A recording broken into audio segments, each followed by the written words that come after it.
దేవుని స్తోత్రం, సృష్టికర్తకి స్తోత్రం. సృష్టికర్త, మన సృష్టికర్త, మన ఎందుకంటున్నానంటే మానవులు సృష్టించిన సృష్టికర్త, ఈ లోకాన్ని సృష్టించిన సృష్టికర్త. ప్రతి మానవుడు కూడా ఆయన బిడ్డలమై ఉన్నాం. అది మొదటి మనం గ్రహించాల్సిన విషయం.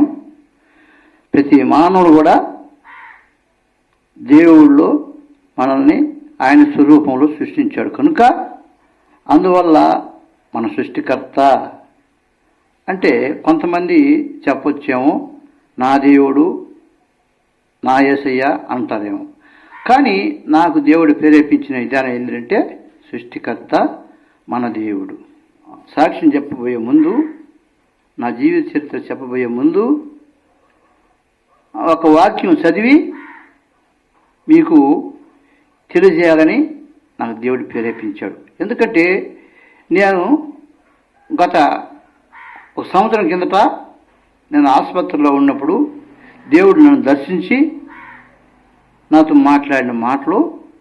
కాబట్టి ప్రతిరోజు దేవుడు వాక్యం చదవాలా, అంతో ఎంతో దేవుడు మనకిచ్చిన ఓపికను బట్టి అని ఒక దైవదాసుడు చెప్పిన మాటను బట్టి నేను కట్టుబడ్డాను. ఎందుకంటే ఏకువన 3 గంటలకి ప్రార్థన చేయాలని మనం చేశాడు. అయితే మనం ఏకువన 3 గంటలకు చేస్తే మళ్ళా ఆ ఓపిక కొంతమందికి ఉండదు. అంటే ప్రస్తుతానికి నాకే ఉండదనుకో. నా వయస్సు 67 సంవత్సరములు. నాకు ఈ లోకంలో చాలా వ్యాధులు ఉన్నాయి. దేవుని తెలియంది ఏమీ లేదు, ఆయన చిత్తం లేనిది ఏమీ జరగదు. అయితే ఆ హాస్పిటల్లో ఉన్నప్పుడు ఈ విధంగా నాకు తెలియజేసింది కనుక ఆ రోజు నుంచి నేను ఈ సంవత్సరం పొడిగితా బైబిల్ చదవాలా అనే దాన్ని నేను నా దేవుడికి ఆజ్ఞ పాటించాలనేది నా ఉద్దేశం అయ్యింది. అయితే ఇప్పుడు ఎందుకు అలాగ వచ్చిందంటే అది దేవుని చిత్తం. అంటే ఒకసారి నేను దాదాపు 10 సంవత్సరాల ముందు బైబిల్ వాక్యం రాయాలనుకున్నప్పుడు చాలా ఆటంకాలు వచ్చాయి. కాబట్టి దాన్ని కొంత దూరపరిచాను. కాబట్టి ఇప్పుడు దేవుడు ఈ సమయాన్ని నాకు నేర్పిస్తాడు ద్వారా ఇక్కడ దేవుడు నాకు సమయాన్ని ఇచ్చాడు. కనుక ఒక వాక్యం చెప్తాను కదా, చదవాలి కదా, చదువుతున్నాను.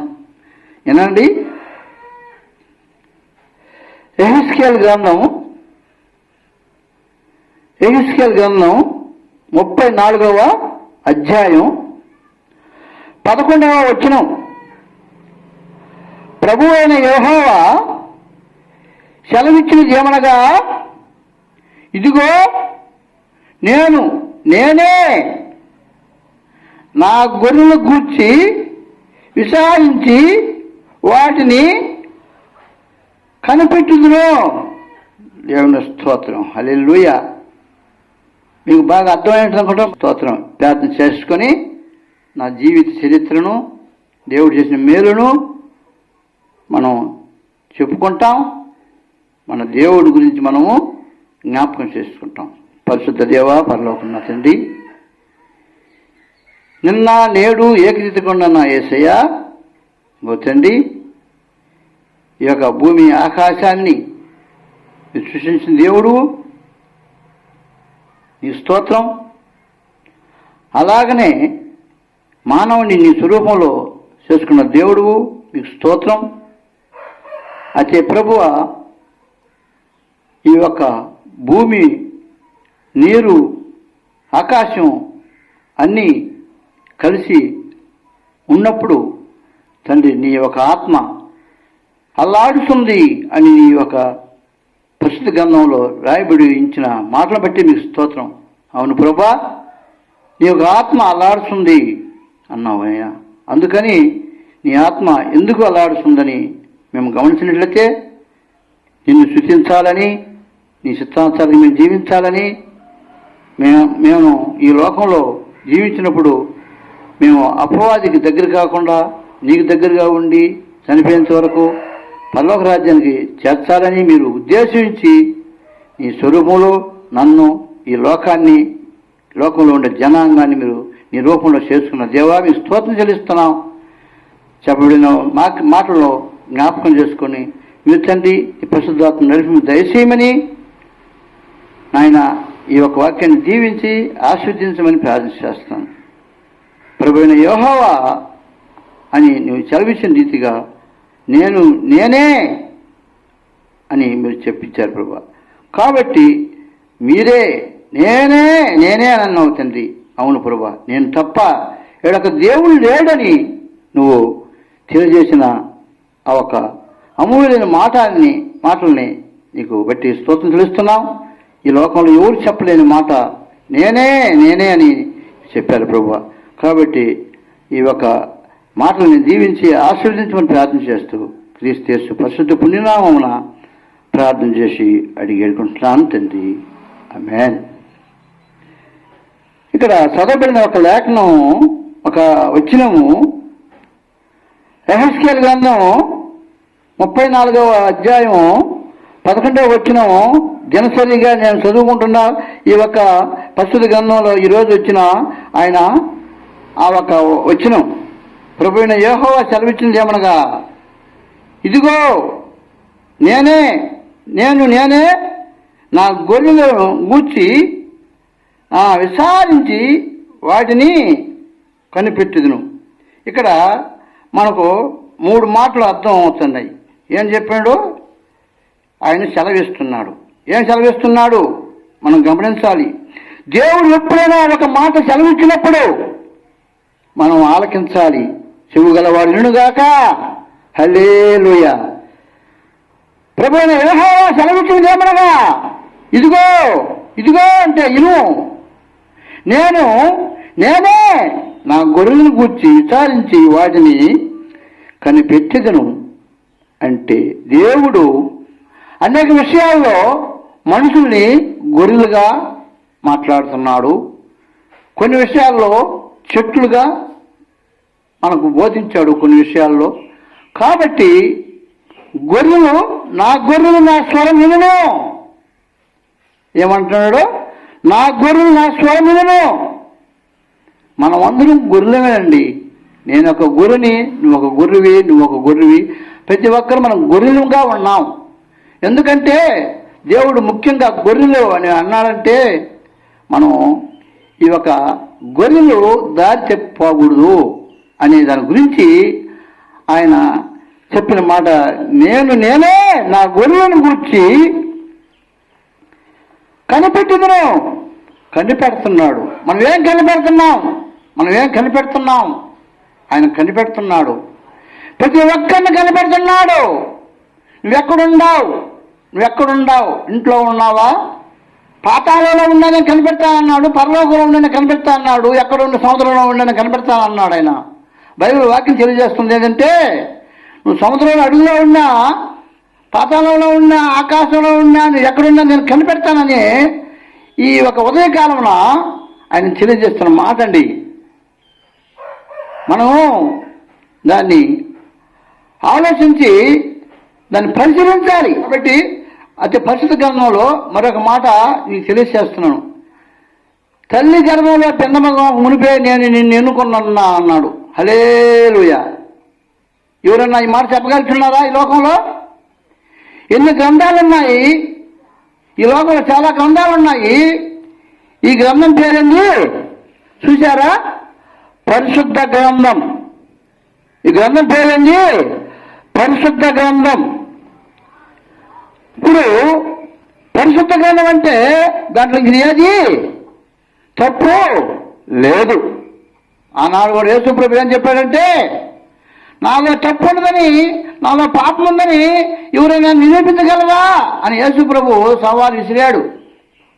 కనుక దేవుడు నాకు ఇచ్చిన సమయాన్ని బట్టి, దేవుడు నాతో మాట్లాడుతున్న విధానాన్ని బట్టి మీరు గమనిస్తారని నమ్ముతున్నాను. ఎందుకంటే ఇక్కడ తల్లి గర్భంలో పిండముగా మునిపే నేను నిన్ను ఎన్నుకున్నానని ఈ లోకంలో ఎవరు కూడా చెప్పలేదండి. అందరిని ప్రేమించాడు. అందరికీ ప్రభువు ఉన్నానన్నాడు. ఈ లోకంలో అందరికీ క్రీస్తు యేసు ప్రభు అని ఆయన తెలియజేస్తున్నాడు. ప్రతి ఒక్కరికి కూడా ప్రభు అని తెలియజేస్తున్నాడు.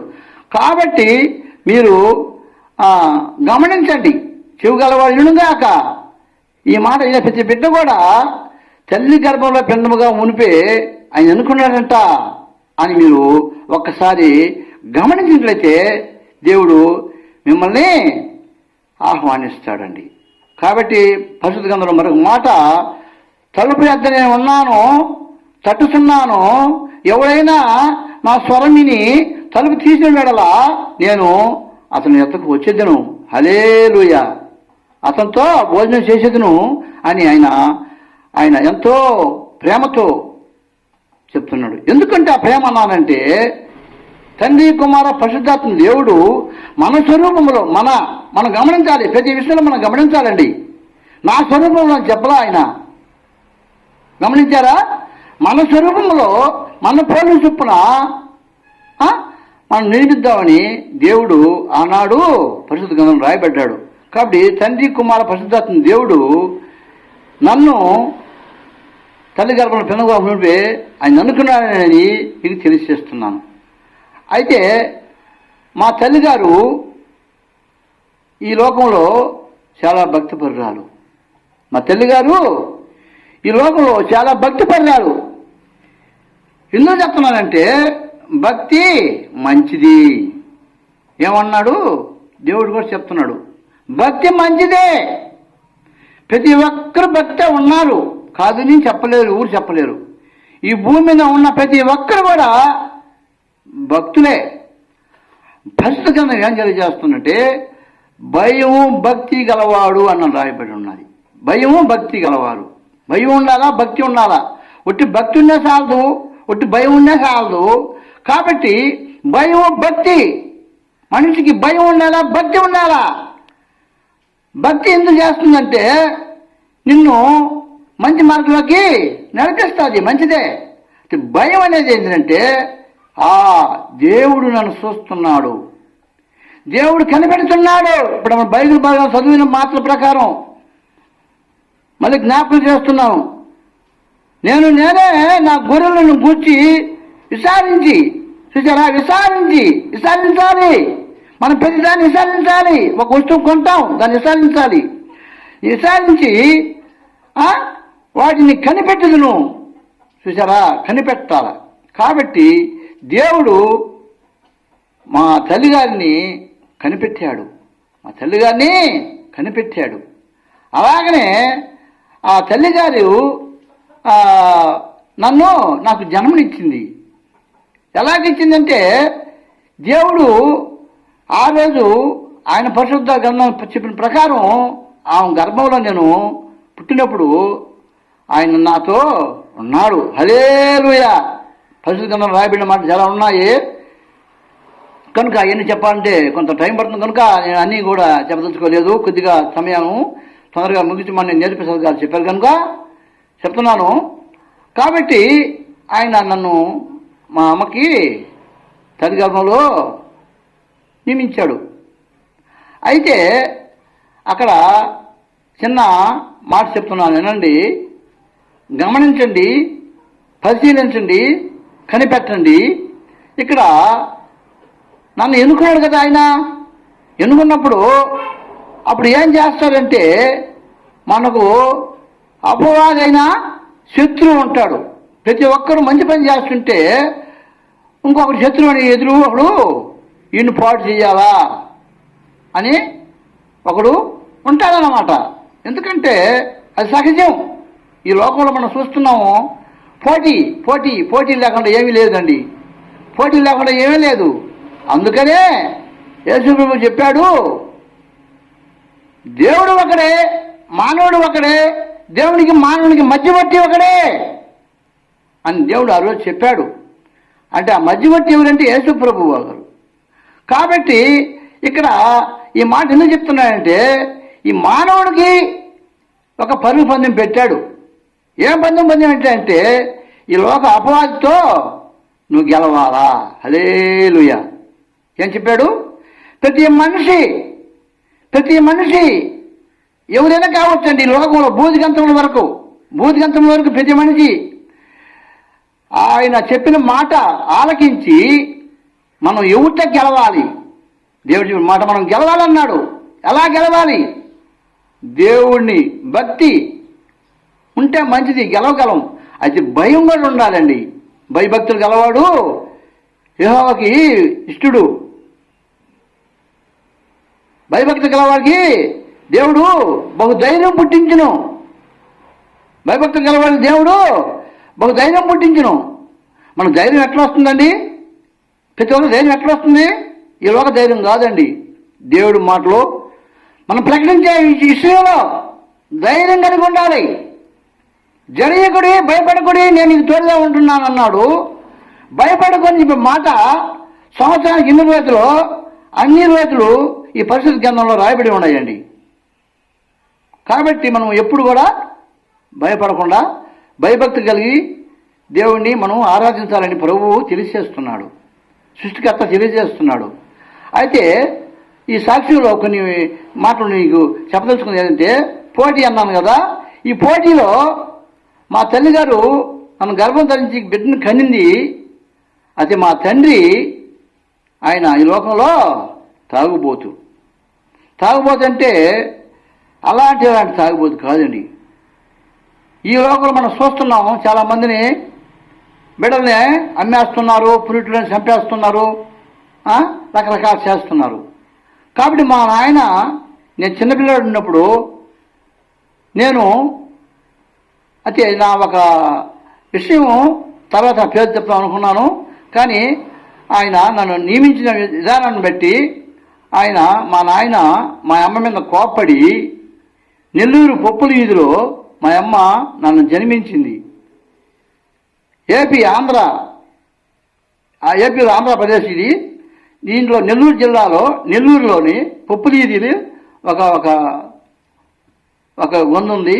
అక్కడ మా అమ్మ నన్ను జన్మించింది. అక్కడ మా నాయన తాగడానికి డబ్బులు లేక నన్ను అమ్మేయాలని నన్ను తీసుకొని పోయి మా అమ్మ చేత పెరుక్కొని పోయి కోమటి వాళ్ళకి అమ్మేద్దాం, డబ్బులు ఇస్తారని చెప్పాడండి. ఎందుకు చెప్తాను ఈ మాట అంటే, నేను ఇందాకనే చెప్పా, తల్లి గర్భంలో పిండంగా ఉండిపోయి నేను నిన్ను ఎన్నుకున్నాను అన్నాడు కదా. ఎంతమంది ఎన్ని ఆటంకాలు పెట్టినా, ఎన్ని అపవాద శక్తులు మనకు ఇక్కడ ఎదిరిస్తారని మనం ఉన్నాం. దేవుడి చిత్తంలో దేవుడు కులం పెట్టి మనం ఎదిరించాలా. కాబట్టి మా అమ్మను కూడా ఎన్నుకున్నాడు అని దేవుడు తెలియజేస్తున్నాడు. కాబట్టి ఆమె ఎంటాడింది.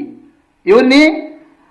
మా తండ్రి గారిని ఎంటాడి నా బిడ్డ కావాలా అని మా అమ్మని కొట్టాడని కూడా ఒకసారి మా అమ్మ నాకు చెప్పినట్లు నాకు గుర్తుంది. ఎట్లంటే అట్లన్నా వదిలిపెట్టాదని మా అమ్మ పతా ఉంది చూసేవాళ్ళు అంత కొంతమంది. ఆమె ఎవరో నా భార్య కాదు, ఆమె వేరే ఎపిసోడ్ లెక్కలో మా నాయన మాట్లాడి మా అమ్మ అట్లా మాట్లాడిన కూడా ఎంటాడింది అన్నమాట. ఎందుకు ఎంటాడిందంటే దేవుడు ఆ పక్షాన ఉన్నాడు, నా పక్షాన ఉన్నాడు అని ఇక తెలియజేసిన దాన్ని బట్టి మీకు తెలియజేస్తున్నానండి. కాబట్టి ఎంటాడి అందరూ చెప్తున్నారు, అరే నీ బిడ్డ ఆమెకి బిడ్డ అని చెప్తున్నాడు, నీకు నీ రూపం ఆ బిడ్డలో ఆపడుతుంది తేటంగా, నువ్వు ఏందిరా అని చెప్పి మా నాయన్ని గద్దించి మా అమ్మకి ఆ బిడ్డని అక్కడుండే ప్రజలు అప్పగించారండి. దేవుని స్తోత్రం, హల్లెలూయా. దేవుడు కార్యం చేసినప్పుడు మనం హల్లెలూయా చెప్పడం మంచిది, దేవుని స్తుతించడం మంచిది. నన్ను అమ్మకుండా ఆ కోమటి వాళ్ళకి తీసుకొచ్చారు. నేను కొన్నిసార్లు కూడా అనుకునేవాడు, నాకు ఒకసారి కష్టాలు వచ్చినప్పుడు, బాధలు వచ్చినప్పుడు, ఒరే కోమటి వాళ్ళకి అమ్మేసి ఉంటే నేను బ్రహ్మాండంగా బతుకుతుంది కదా అనుకునేవాడిని. అది వ్యర్థమైన బతుకు, అది అర్థమైన బతుకని ఇప్పుడు దేవుడు తెలియజేస్తున్నాడు. కాబట్టి మా తల్లిగారు ఆమె నన్ను అక్కడి నుంచి నన్ను తీసుకొని వచ్చింది. నెల్లూరు జిల్లాలో మనుబోలు మండలంలో మరణలూరు అనే గ్రామం ఉంది. ఈ గ్రామంలో మా అమ్మగారు ఊరిది. మా అమ్మ నన్ను తీసుకొచ్చింది. మా నాయన తాగుబోతాను ఎడవలేదు. మా అమ్మ నా వెనక ఇద్దరు చెల్లులు ఎందుకు చెప్తున్నానంటే, మా అమ్మ పడ్డ కష్టాలు కూడా మీకు తెలియచేయాలని నాకు దేవుడు ప్రేరేపిస్తున్నాడు కనుక. కాబట్టి మా తల్లిగారు మా మా చెల్లెల్ని ఇద్దరిని అలాగా సాకిందంటే ఒడిలో బండ వేసుకుని దోసి పోసి బోండాలు పోసి ఒళ్ళో బండ వేసుకుని అమ్మి ఆ విధంగా నన్ను మా చెల్లెలిద్దరిని సాకిందండి. దేవుని స్తోత్రం. చూసారా, అంత కష్టపడింది మా తల్లిగారు. అయితే ఆమెకి భక్తి ఉంది. ఆమెకేముంది? భక్తి ఉంది. సాగింది. మా అమ్మ డబ్బులు సంపాదించి మా నాయన ఎత్తుకుపోయి కూడా తాగుబోతానం ఖర్చు పెట్టుకునేవాడు. రకరకాలు జరిగేది, చాలా కష్టాలు పడ్డాం. అయితే ఇక్కడ జరిగేది ఏంటంటే, నేను గుప్తంగా ముగించాలనేది మీకు తెలియజేస్తున్నాను. నేను శ్రద్ధగా ఆలోచిస్తున్నానని నమ్ముతున్నాను. చెవిగలవాడు ఇనుగాక. ఎందుకంటే దేవుడి సాక్ష్యం గొప్పది. వినాలి, కనిపెట్టాలి, మనం ప్రార్థించాలి, ఆయన చిత్తానంగా దూరంగా నడుచుకోవాలి. ఎందుకంటే ఆ సృష్టికర్త చెప్పాడు, నన్ను వెంబడించు, నిన్ను మనుషులు పెట్టే జాలరుగా చేస్తానని పేతురు గారు చెప్పాడు. నేనే మార్గం, నేనే సత్యం, నేనే జీవం అని చెప్పాడు. కాబట్టి ఆయన మార్గం, ఆయన సత్యం, ఆయన జీవం, పరలోకానికి ఆయన మార్గం. మనం నరకానికి పోకుండా పరలోకం పోవాలని ఆయన ఉద్దేశంతోనే ఆయన మనల్ని ఆయన రక్షిస్తున్నాడు. రక్షకుడు క్రీస్తు యేసు రక్షకుడు అన్నాడు. అంటే క్రీస్తు అంటే అభిషేకించబడ్డవాడు అన్నమాట దేవుడి చేత. యేసు అంటే రక్షకుడు. కాబట్టి క్రీస్తు యేసు మనం రక్షించడానికి వచ్చాడు, మన ఆత్మను రక్షించడానికి. మనిషికి ఆత్మ ఉంటుందండి, శరీరమే కాదు, ఆత్మ ఉంటుంది. అంటే మధ్యలో కొద్ద దేవుడు వాక్యం చెప్పాలని దేవుడు ప్రేరేపిస్తున్నారు. మధ్యలో మనిషికి, ప్రతి ఒక్క జీవులకి, ప్రతి ఒక్కరికి, ఇక ఈ లోకంలో జంతువులు కావచ్చు, పక్షులు కావచ్చు, అన్ని కావచ్చు, శరీరం ప్రాణం ఉంటుంది, కానీ ఆత్మ వాటికి లేదు. అందుకని దేవుడు ఒక మాట చెప్పాడు, నరుడు ఆత్మ యెహోవా బిడ్డను దీపం అన్నాడు. నరుడు ఆత్మ యెహోవా బిడ్డను దీపం అన్నాడు. ఆయన పోలుగులో మనల్ని అందరినీ సృష్టించుకున్నాడు. ఇది మొదట ఆదికాండం అనే బైబిల్లో గ్రంథంలో రాయబడిన మాటలు. అయితే ఈ పక్షులు, ఈ జంతువులు, ఇవన్నీ కూడా ఆయన కలుగుగాక అంటే కలిగినాయి, అంతే. ఆయన కలుగుగాక అంటే కలిగినాయి.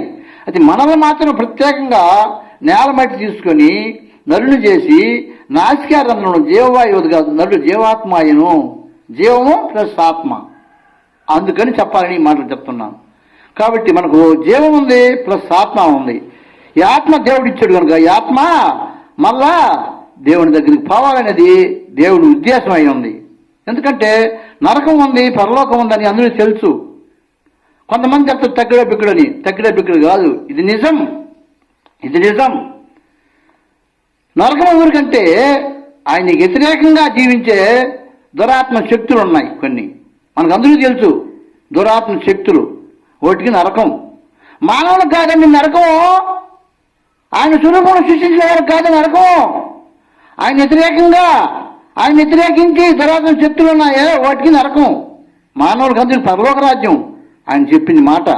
అయితే మనం ఏం చేశామంటే దేవుడి మాటలు తోసిపుచ్చి అది చెప్పాలని చాలా ఉంటాయి కనుక మనము ఈ లోక అపవాదికి కొంత అనుకూలంగా జీవించేవాళ్ళు చాలామంది ఉన్నారు. మేము కొద్ది రోజులు జీవించామన్నమాట.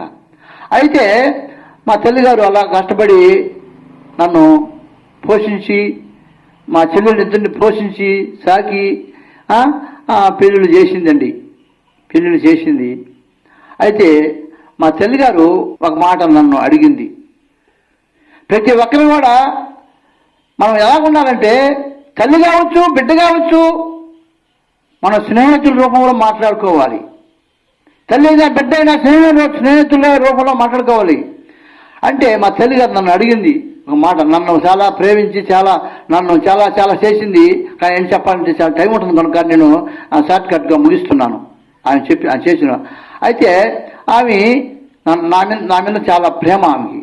అంటే తండ్రి నన్ను చూడలేదు సక్రంగా. మా తల్లి దోసి పోసుకుని ఊళ్ళో బిడ్డలు పెట్టుకొని అని చేసి కాపాడి సాగింది. అంటే దేవుని కృపం పెట్టి, దేవునికే మహిమ. కాబట్టి ఇక్కడ జరగబోయేది ఏంటంటే, మనం సాగింది కదా, మా అమ్మ నన్ను ఎందుకు అడగాల? ఒక పాయింట్ అక్కడ. ఇప్పుడు చాలామంది తల్లిదండ్రులు ఉన్నారు కదా, తల్లి బిడ్డని అడుగుతుందా? నేనేది అడిగేది, నేను తల్లిని కదా, నేను తండ్రిని కదా, నేను బిడ్డని అడిగేది ఏంది అనేది ఒక అపవాది గర్వం, అపవాది గర్వం అది. మరి అయితే బిడ్డలు ఉన్నారు, బిడ్డలు ఏమన్నారు?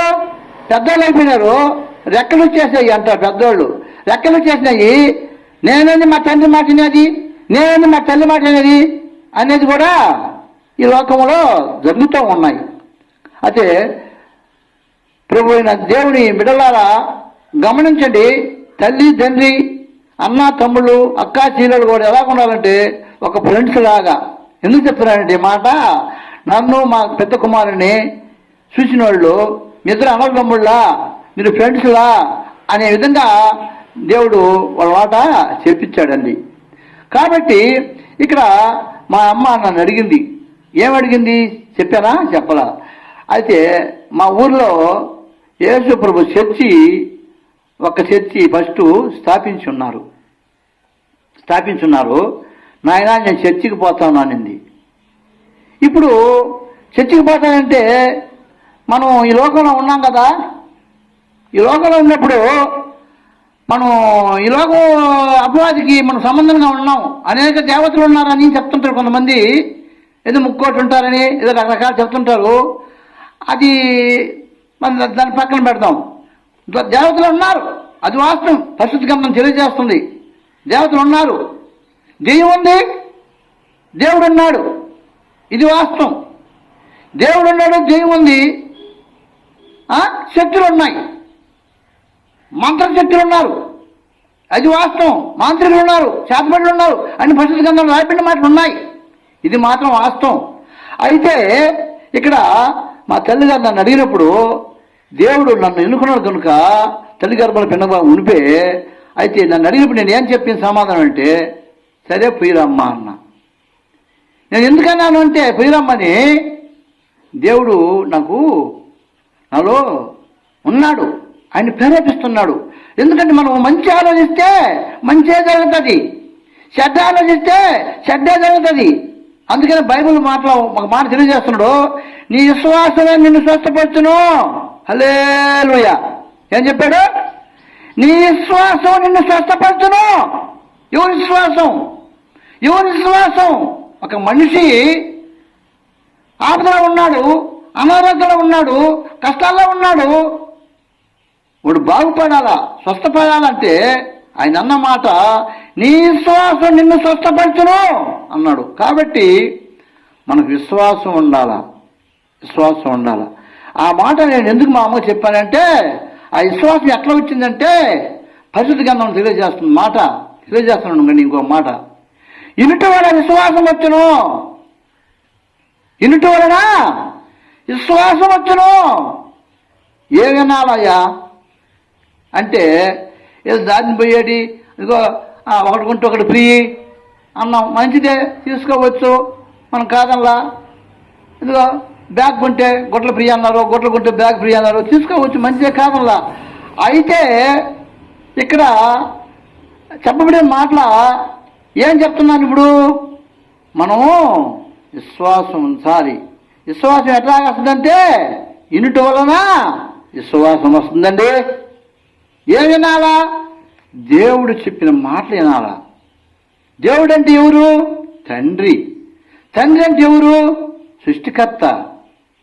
ఇప్పుడు దానికి ఒక ఉదాహరణ, నేను తండ్రిగా నాకు 4 బిడ్డలు, తర్వాత వాళ్ళ గురించి కూడా చెప్తానండి. ఇప్పుడు తండ్రి బిడ్డల్ని సరైన దారిలో పెట్టాలని ప్రతి ఒక్కరు అనుకుంటారు కదా, అనుకుంటారండి. మీరు కూడా తలకాయ పోతారు, తెలుసు నాకు.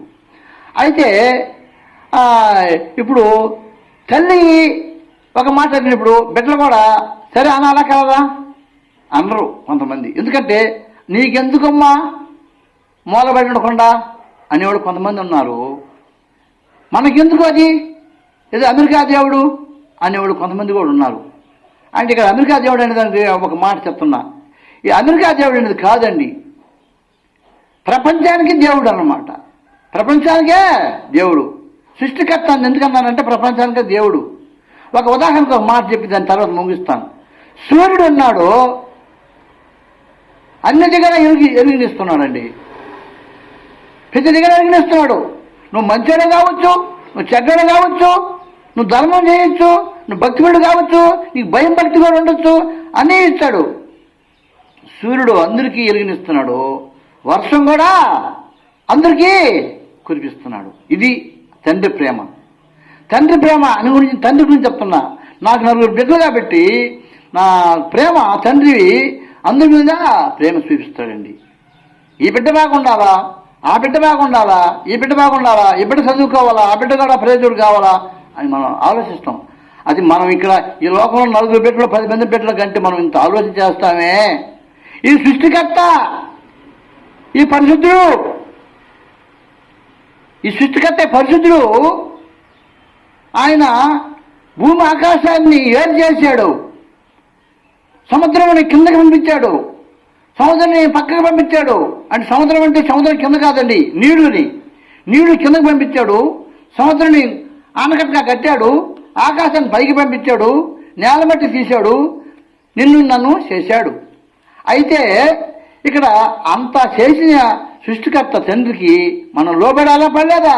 లోపడాలని. లోబడితేనే మంచి జీవితం. తండ్రి మాట విన్నవాడే మంచి జీవితం కలుగుతుంది. కాబట్టి ఇక్కడ నా బిడ్డలందరూ కూడా నా మాట తప్పకుండా దేవుడి కృపలో విన్నారండి. దేవుని స్తోత్రం, హల్లెలూయా. అయితే ఇక్కడ మా అమ్మని నేను పొమ్మని చెప్పాను, చర్చికి పొమ్మని చెప్పాను. ఆటంకం పట్టకూడదు. మనం ఒక మంచి పని చేస్తానంటే ఆటంకం పట్టకూడదు. అవేం చెప్పింది? చర్చికి పోతానండి. మంచి పనే కదా. చర్చిలు ఏం చెప్తారు? తప్పు చేయకూడదు, అబద్ధం ఆడకూడదు, నరహత్య చేయకూడదు, వ్యభిచరించకూడదు, దొంగతనం చేయకూడదు. ఇవన్నీ కూడా దేవుడు బోధిస్తుంటాడు పరిశుద్ధ గ్రంథంలో. అయితే ఇవన్నీ మంచియే కదా. మా అమ్మ ఇంకేమన్నా అయ్యా నేను అంగడి పోయి పువ్వాలు తెచ్చుకోవాలా, లేకుంటే నేను మందు తాగాల, చాలామంది ఆడవాళ్ళు మందు తాగేవాళ్ళు ఉన్నారులేండి, అలాగ మందు తాగాల అని ఉంటారు. అలాంటి మనం ఆటంకపరచవచ్చు. కానీ మా అమ్మ చర్చికి పోతాను కాబట్టి పొమ్మని చెప్పానండి. అయితే నేను ఎందుకు పొమ్మన్నానంటే మా అమ్మ మంచిది, నన్ను ఎంతో ప్రేమతో సాగింది, ఆ మాట కాదనకూడదు. చూసారా? ప్రేమ ప్రేమ అన్నిటినీ సహించును, అన్నిటినీ తాళును. పరిశుద్ధ గ్రంథంలో రాయబడిన మాటలు. నా మీద మా అమ్మకి ఎంత ప్రేమ ఉందో నాకు కూడా మా అమ్మ మీద అంత ప్రేమ అన్నమాట. కాబట్టి మా అమ్మకి పొమ్మని చెప్పిన తర్వాత మా అమ్మ పోయింది, చర్చికి పోయింది. వాళ్ళ దగ్గర మాట్లాడుకుంది, బాప్తిసం తీసుకుంది. ఆమె పేరు మార్చబడింది. ఆమె పేరు సుబ్బమ్మ అయితే సువార్తమ్మగా మార్చబడింది. ఈ మాట ఎందుకు చెప్తున్నాడంటే పాతవు గతించిన కొత్త వాయిను అన్నాడు బైబిల్ పరిశుద్ధ గ్రంథంలో. పాతవు గతించిన కొత్త వాయిను అన్నాడు. అయితే ఇంకో మాట రాయబడింది బైబిల్ గ్రంథంలో, నువ్వు పాతవి, మన పాత పేరు, మన పాత అలవాట్లు, మన పాత పని ఒక నేలలో సమాధి చేయబడినట్లుగా పరిశుద్ధ గ్రంథంలో రాయబడి ఉంది. కాబట్టి మన పాత స్వభావం కానీ మన పాత అలవాట్లు కానీ ఆ బాప్తిసం తీసుకున్న రోజు వాళ్ళు చెప్తారు, నువ్వు ఇది మొదలుకొని పాత ఇవన్నీ గమనం చేసుకోకూడదు, ఇప్పుడు దేవునికి ఇష్టంగా ఉండాలని బాప్తిసం ఇస్తారు. అది నాకు తెలియదు. మా అమ్మకు బాప్తిసం ఇచ్చేసారు, ఆమె వచ్చేసింది, సరిపోయింది. తర్వాత ఏం జరిగిందంటే ఇప్పుడు నేను చెప్పాలి కదా, నా గురించి చెప్పాలి. ముఖ్యంగా ఇక్కడి నుంచి నా సంగతి చెప్తున్నాను, వినండి. చెవిగల వాళ్ళు వినుగాక, ప్రతి ఒక్కరు వినండి, ఆలకించండి, పరిశోధించండి. మనం ఒక దబర కొన్నా, ఒక పండు కొన్నా దాన్ని శుద్ధంగా పరిశీలిస్తాం. ఈ పండు ఏదన్నా మెత్తంగా ఉందా, లాంటి దబర ఎక్కడన్నా ఏదన్నా డ్యామేజ్గా ఉందా, ఈ చీర ఎక్కడన్నా ఏదైనా ట్రబుల్గా ఉందా అని పరిశీలిస్తాం. అయితే దేవుడు చెప్పినాడు పరిశీలించమన్నాడు. ఏహో ఉత్తముడని రుచి చూసి ఎరగండి అన్నాడు. మనం అనేక రకాల రుచి చూస్తాం. ఈ లోకంలో అనేక పదార్థాలు రుచి చూస్తాం. ఏ పదార్థం రుచిగా ఉందో మనం దాని మీద ఇష్టపడతాం అన్నమాట. ఒక్కొక్క పదార్థం మీద ఉంటుంది. కాబట్టి ఇక్కడ మెయిన్ విషయం ఏంటంటే, నేను సిపిఎం నాయకుల్లో ఒక వ్యక్తిని, అంటే నేను నాయకుడిని చెప్పలేదు, కానీ ఒక వ్యక్తిని. అంటే ఇప్పుడు మనం మామూలుగా చెప్పాలంటే అందరూ ప్రకటిస్తుంటారు కదా. ఇప్పుడు శిష్యులు ఉన్నారు, శిష్యులు వేరు. ఇక్కడ కొన్ని ఆత్మలు వస్తాయి కదా, ఆత్మలు కొన్ని ఉన్నాయి. వాళ్ళు శిష్యులు అనరులని. శిష్యులు అనేవాళ్ళు ఆయన మాటలు తెలియజేసేవాళ్ళు. కొన్ని మాటలు ఉంటాయి, కొంతమంది ఉంటారు కదా, వాళ్ళు ఆయన బిడ్డలు అనేవాళ్ళు విశ్వాసులు. ఏమంటారు వాళ్ళని? విశ్వాసులు అంటారు.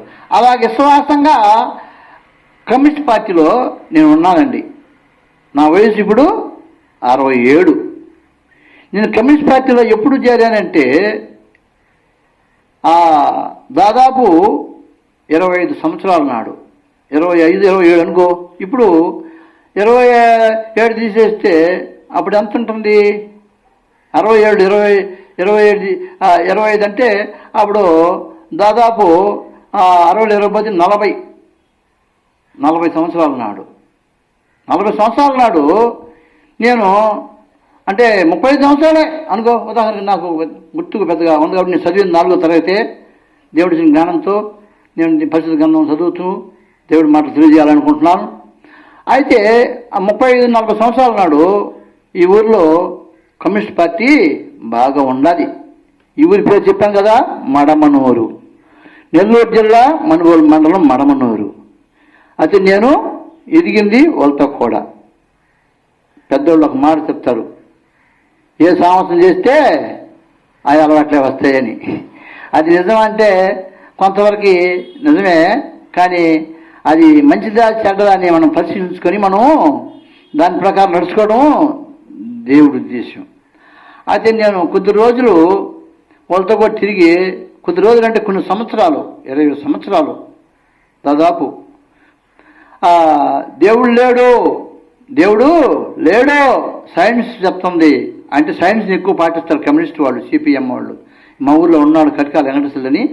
ఆయన 20 సంవత్సరాలు ఆయనే ప్రెసిడెంట్గా ఉన్నాడు. 20 సంవత్సరాలు 5 ఏళ్ళకి ఎలక్షన్ పెట్టుకోవడం మళ్ళీ ఆయనే గెలిచేది. మళ్ళీ 5 ఏళ్ళకి ఎలక్షన్ పెట్టి ఆయన 20 సంవత్సరాలు ఆయనే గెలిచాడు అనమాట. అంటే ఆయన కొంచెం మనుషుల్ని ఎక్కువగా ప్రేమించే వ్యక్తి కాబట్టి మనం కూడా ప్రేమ దేవుడు యేసు చెప్పింది ప్రేమ కావాలని ఆ ప్రేమను బట్టి ఆయన 20 సంవత్సరాలు ఆయన ఉన్నాడు. కాబట్టి మేము కూడా ఆయనతో కలిసి దేవుడు లేడని చెప్పి ఊరు తిరిగి చెప్పేవాడినండి. ఊరు తిరిగి దేవుడు లేడు.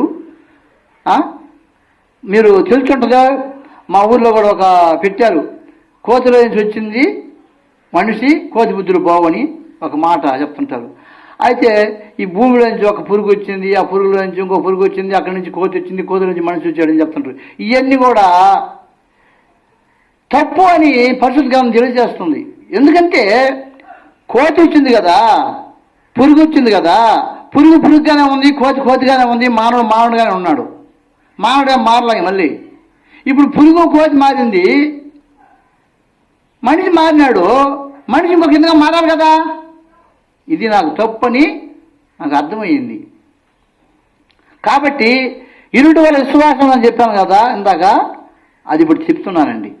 నాకు రేడియో అంటే అంత ఇష్టం. కమ్యూనిస్ట్ పార్టీలన్నా కమ్యూనిస్ట్ సినిమాలన్నా అంత ఇష్టం నాకు.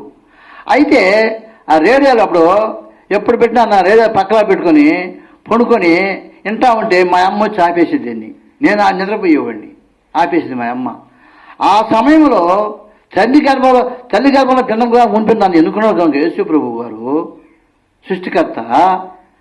ఆ రేడియోలో ఈ ఇంటూ ఉన్నా కూడా విశ్వాని కార్యక్రమంలో యేసు ప్రభు గురించి చెప్పే మాటలు వినేవాడినండి. అవునండి, వినాలి. ఇప్పుడు కమ్యూనిస్ట్ పార్టీలు వింటున్నాను, ఇంకొక రకం పార్టీలు వింటున్నాము. ఇప్పుడు ఇది కూడా ఎందుకు వినకూడదు? ఏం చెడ్డ? దేవుడు మాట చదివితే ఇంటే చెడ్డ వస్తుందా? చూద్దాం ఆయన ఏం చెప్తాడో అని విశ్వాని కార్యక్రమంలో అది పనిగా నేను గంట సేపు రేత్రి పెట్టుకొని నిద్రపోయేది. మా అమ్మ నిద్రపోతే ఆపేసుకునేది. లేదు 7 గంటలకే వస్తుంటుంది విశ్వాని కార్యక్రమం, యేసు గురించి చెప్తున్నది. మధ్యాహ్నం కూడా సులోన్ అని స్టేషన్ ఉంది, సులోన్ రెండో బ్యాండ్లో ఉంటుంది సులోన్ అని. అది మధ్యాహ్నం కూడా వస్తుంటుంది. దాంట్లో కూడా నేను వినేవాడిని. ఎందుకు చెప్తున్నానంటే మనం పరిశీలించాలి. ఏది మేలో అందులో నడుచుకోమని బైబిల్ గ్రంథం రాయబడి ఉంది. మీరు పరిశీలించండి, ఏది మేలో దాంట్లో నడుచుకోండి అని రాయబడి ఉంది. అర్థమైందా? కాబట్టి ఇక్కడ నేను ఇంటూ ఉన్నప్పుడు నాలో దేవుడు విశ్వాసం ఇచ్చాడండి. మనం వినుట వల్ల విశ్వాసం. నువ్వు చదువుతున్నావా? చదువు మంచిదే. చదవలేకుండావా?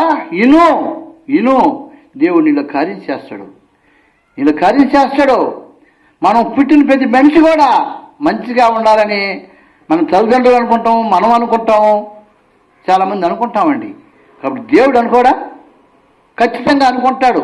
ఈ లోకం శాశ్వతం కాదు. మన వయసు ఎంత ఉంటుంది? బతికితే 70, 80, అధిక బలమైన ఆయాసం దుఃఖం. అర్థమైందా? ఒక్కొక్కరు 100 బతకొచ్చు, 100 బతకొచ్చు, వేరే సంగతి. ఆయాసం దుఃఖమే. ఇక 70 దాటినాకంటే ఆయాసం దుఃఖమే. బైబిల్ గ్రంథం రాయబడిన మాటలు.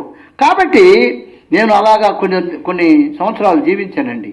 జీవించిన తర్వాత మా అమ్మ చెప్పింది కదా, పోయింది చర్చికి. అప్పుడు మా అమ్మ నా మాట తీసుకుంది కదా, పోయింది కదా.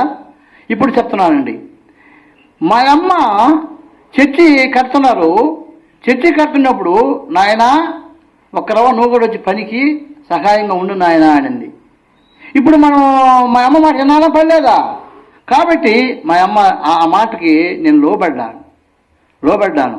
సరిపోయి మనం చర్చి పనికి కొంత సహాయం చేద్దామని పోయి అవన్నీ కూడా ఎడవల గప్పదానికి అందిస్తూ కొన్ని పనులు చేశానండి. చేసిన తర్వాత కొద్ది రోజుల తర్వాత అది నాకు సరిగ్గా గుర్తు రావడం లేదు. మా అమ్మ చర్చికి రమ్మనిందో లేక నేనే పోయినాను, అది పెద్దగా గుర్తు రావడం లేదు. కానీ దాదాపు 35 సంవత్సరాలు విషయం చెప్తున్నాను, 30 సంవత్సరాల విషయం.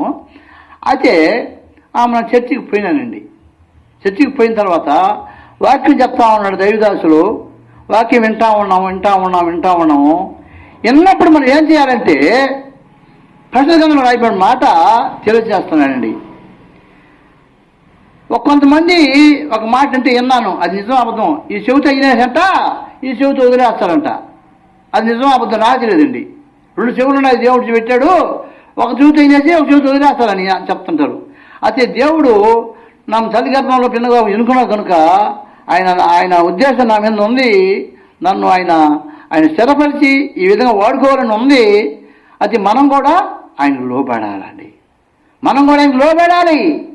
ఇప్పుడు మా తల్లి పిలిచింది, నేను రానంటే ఆమె నన్ను ఏమంటుంది? సరే పోరా, నీ సాగు నువ్వు చావు అంటుంది. కానీ మనం లోబడాలి. చిన్నవాడికైనా లోబడాలి, పెద్దవాడికైనా లోబడాలి. దావీదు చిన్నవాడే కానీ దేవునికి లోబడ్డాడు. ఆయన అడుగులో పెరిగాడు, గొర్రెలు కాశాడు, తల్లి దగ్గర పెరిగాడు. తల్లి ఎంతో ప్రేమతో ఆమెను పెంచింది. నిజంగా ఆ దావీదు తల్లి ఎలాంటి పెంపకం పెంచిందో అలాగ మా తల్లి కూడా నన్ను అలాగ పెంచిందండి. దేవుని స్తోత్రం, హల్లెలూయా. ఎందుకంటే మనల్ని తల్లి బాగా పెంచాలి, తండ్రి కాదండి, తల్లి బాగా పెంచాలి. తండ్రి అందరూ తిరిగి వస్తాడు, సంపాదించుకొస్తాడు. కాబట్టి ఇంటికి దీపం వెళ్ళాలని ఒక సామెత ఉందండి. ఎందుకంటే దీపం అంటే ఇంట్లో ఆమె అన్నీ కూడా శుద్ధంగా చేసుకుంటుంది.